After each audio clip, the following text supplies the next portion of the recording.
Bangladesh Bank Governor Dr. Ahsan H. Mansoor briefing newsmen. We are now taking you to live there. সংশ্লিষ্টতা যদি থাকে প্রমাণিত হয় অবশ্যই সেটার জন্য ডিসিপ্লিনারি অ্যাকশন তো থাকবে। ডিসিপ্লিনারি অ্যাকশন বা আইনগত ব্যবস্থা যেটাই নিতে হয় সেটা নিতে হবে। তা না হলে পরে তো এটা সংশোধন হবে না, তাই না? আমরা তো একটা সংশোধন চাচ্ছি, পরিবর্তন চাচ্ছি, গুণগত পরিবর্তন, যাতে জিনিসটা আর না হয়। কিন্তু সেই জন্য এটা তাড়াহুড়া করার বিষয় নয়। আমরা আবার চাইও না যে এটা দায়ী নয় তাকে যেন দায়বদ্ধ করা হয়। যে দায়ী তাকে দায়বদ্ধ করতে হবে এবং সুনির্দিষ্টভাবে। তো চেষ্টা করব সর্বাত্মকভাবে যাতে এটা সুন্দরভাবে হয়। কিন্তু এখনই কোনো এটা নিয়ে কারোর প্রতি আঙ্গুলি হনন ইত্যাদি করাটা ঠিক হবে না বলে আমার বিশ্বাস। ধন্যবাদ স্যার। আমি আদনান বণিক বার্তা লিখি স্যার।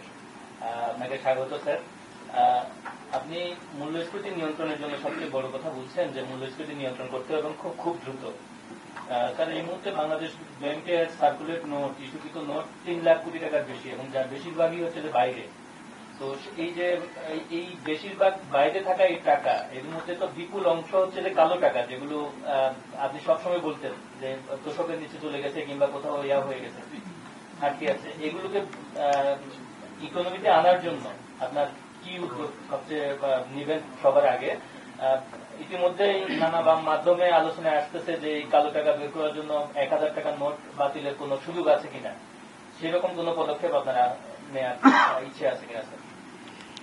দেখুন, এটা খুবই সেন্সিটিভ বিষয়। Demonetisation not a simple thing এবং এক্সপিরিয়েন্স যে খুব ভালো তাও না। আমরা ভারতের এক্সপিরিয়েন্স দেখেছি, 98% প্লাস টাকা আবার ফেরত চলে আসছে এবং সেটা তখন আবার পরিষ্কার সাদা হয়ে গেল ইন দ্য প্রসেস। তো হ্যাঁ, এখন হয়তো একটা বস্তা নিয়ে কেউ চলে গেছে, কিন্তু দুটো 10 ভাগ করে যখন জমা দিয়ে দিবে তখন কিন্তু ওই 7 দিনের মধ্যে দিয়ে দিবে।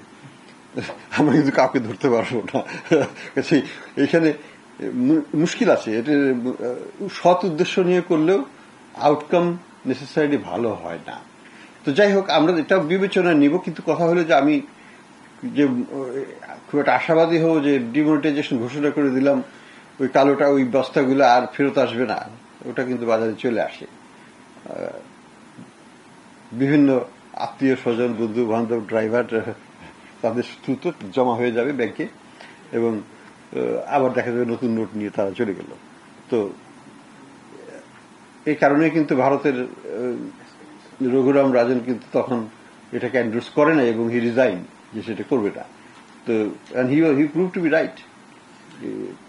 বাস্তবে দেখা গেল যে ভারতের কোনো লাভ হয় না, কিন্তু অর্থনীতির অনেক ক্ষতি হয়ে যায় আবার তাতে। তো যাই হোক, এই জিনিসটা আমরা বিবেচনা করব, কিন্তু আমি এখনই কিছু বলবো না। এটা একটা controversial issue. It's an issue, করা যায়। আগে পাকিস্তান আমলে একবার করেছিল 71-এ। সেটা তারা তাদের কনটেক্সটে করেছিল সিকিউরিটি রিজনে। আমরা আমাদের কি কনটেক্সটে বুঝে আমাদেরকে সেগুলো বিবেচনা নিতে হবে, কিন্তু it's not necessarily the best option.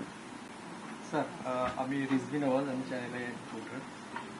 Sir, আপনি ব্যাংকিং খাতে অভিভাবকের